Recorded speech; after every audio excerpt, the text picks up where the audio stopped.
This is David with the Paranormal Systems Podcast. I wanted to talk about what happened the other day. I had been thinking about possibly adding on some different paranormal events that I've come across that are actually pretty interesting. And in some of them, it wasn't intentional, but sometimes these individuals got the wrong information on how to protect themselves. So I thought about doing that periodically because I know sometimes I just don't have basically any activity. I mean, it's all little low level things.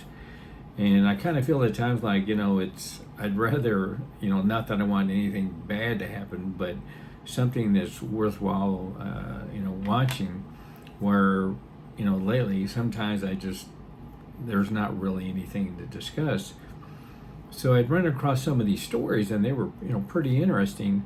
And I thought, the next video I want to go ahead and cover one of them and then periodically do that. And, just let me know if you do enjoy them or if not. But I thought this way, especially if there's like let's say the last 2 weeks, there's been practically nothing going on, which would be unusual, but it does happen every once in a while, then I can go ahead and include one of those stories. And so I was back, in this room, like I am now, and I was listening to or doing some research on some of these other events, because, someone might report this and someone else said, something different and all that. So I wanted to go ahead and get more information. So I'd been listening and researching for about, maybe 2 hours. And I noticed out of the corner of my eye, I thought there was someone standing there. But I thought, maybe I'm getting a little tired or whatever. And so I didn't think anything else about it. Then about, I'd say roughly 5 minutes later, I get the impression again that there's someone,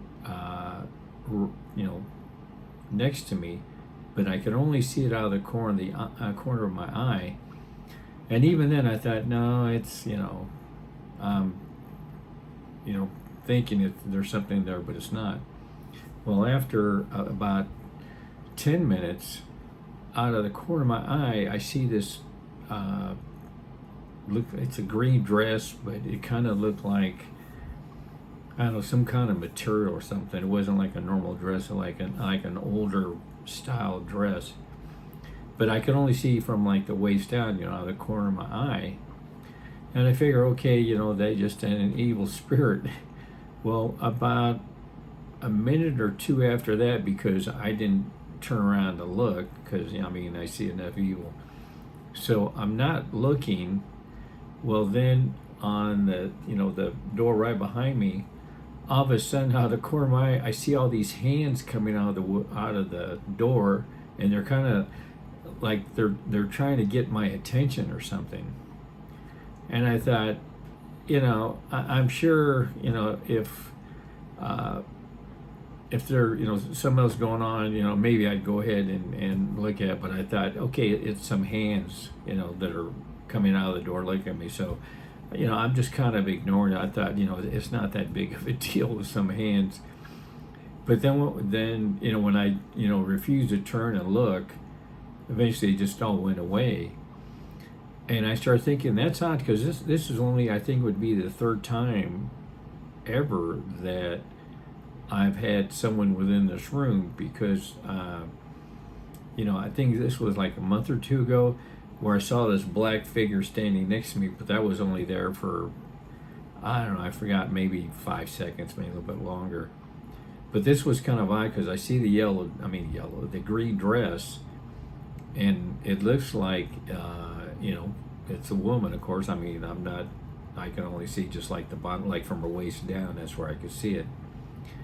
But then when I start seeing the hands, I go, I don't know if they're bored or somehow they think hands coming out of the door, like them, trying to get my attention, like that's going to, I guess, upset me or something. But it would just kind of, to me, it was just like an annoyance. I go, I'm trying to do some research, I'm listening, to some of these stories, and they're trying to, show their hands out coming out of the door that, that's gonna like really upset me.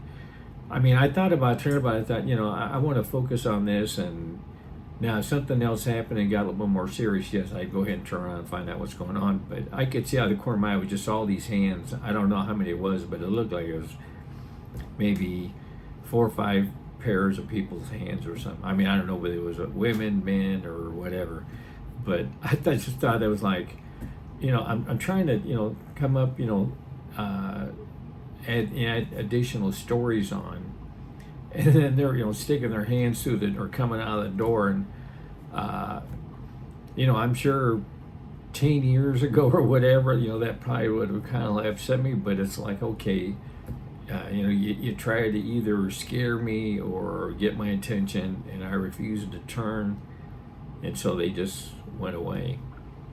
But I do find some of these stories that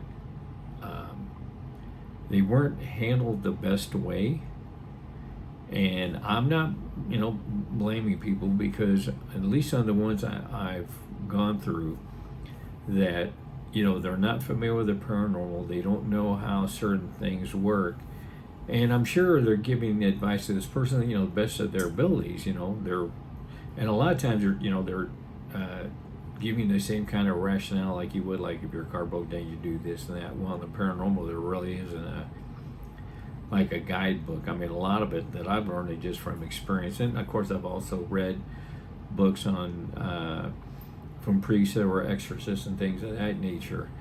But the one I decided to do, the first one, and this will be the following week, is a man who, and this is going to sound pretty bizarre to say the least, that this man was actually cursed to death. And when I cover it next week, there was quite a few things that I wish I had been able to talk to him, or he reached out to certain people, but the information they got, it was partially correct, but then if you didn't do the other part, then they kind of negated what you just tried to do. And I found it really, interesting. I mean, of course, I'm sorry that the man, lost his life, but it was like, one mistake after another, and you just start compounding, and it just made the situation that much worse. But he did, now, of course, the authorities, they didn't, buy into that he was cursed to death. But when I cover the story next week, I think you'll understand, because a lot of these things, that he had said and whatever, I mean, it made perfect sense to me. But some of the information that was given to him to possibly protect himself, it was either totally wrong or half wrong. But like I said, I'm not gonna blame anyone, because something like that's probably once in a lifetime. Someone's gonna say they have a curse, things of that nature. So that's what I'm going to cover next week, because like I said, sometimes that I can cover things, but it's like it was so not meaningless, but almost meaningless. I see a few shadows running around.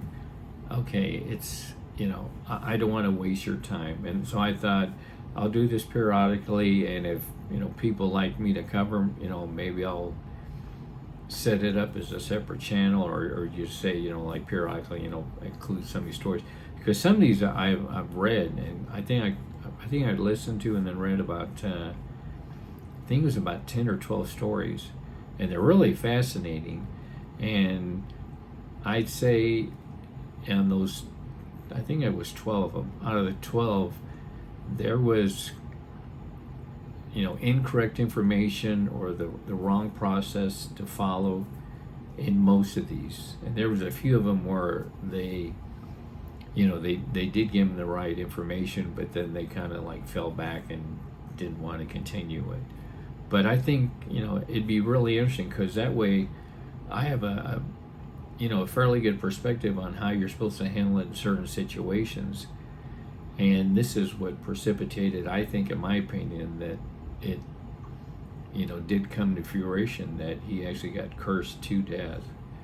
So, and if people like it, I thought about maybe, doing, putting it on as a channel like true evil stories or things of that nature, because there was a few I saw that it just didn't sound right, and I thought, maybe it wasn't reported correctly, or people embellish things, so those I just discounted. But I just thought that was kind of ironic that I was trying to decide if I really should move forward, and then there's the green dress and then the hands coming out the door, and I thought, well, if it's bothering evil enough, then it should be worthwhile to go ahead and do. Because a couple of them I felt really bad for the individuals, and I of course I couldn't be there, but I wish they would have reached out to other people, and I'm sure there probably would have been a better outcome, or at least less worse of an outcome. But that's what I wanted to cover today. I never saw the hands coming out the door, and I almost turned around just to look at it, but I knew as soon as I looked, it would probably disappear. But I just kind of gave me the go-ahead, or the impetus to go ahead and move forward, because I thought if they're making that big of an effort for me not to go ahead and cover stories like this, then if it irritates them, that's great with me. And when I go ahead and release it next week, be sure to put any comments on, like I always say, whether it's good or bad, or if you don't believe it or whatever. I appreciate all the comments, and I really try to make a point is respond to them as much as I can. So I appreciate everyone watching. Thanks.